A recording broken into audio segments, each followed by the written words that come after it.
y mae un peth sy'n gyffredin i bob ffurf ar grefydd Gristnogol ag i gominyddiaeth. Act o ffydd yw ymlyniad yn y naill a'r llall.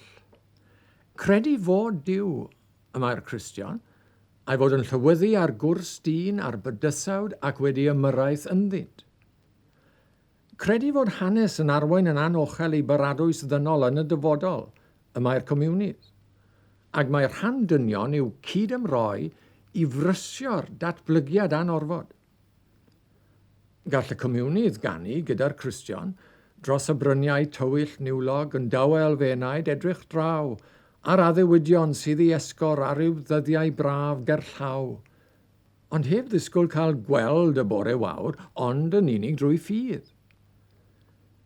Ond os na fynnwn ni, na hen ffydd Cymru erioed, na Chymru hunan chwaith, na brwydro dros y pethau a wnaeth Cymru yn Gymru, ac os amhosibl i ni edrych gydag engels dros y bryniau tywyll niwlog a ryw ddyddiau braf gerllaw, a ddwedwch chi wrthyf wedyn beth sy'n afresymol, y mywyd ac y newis dewi yng Nghymru fydd?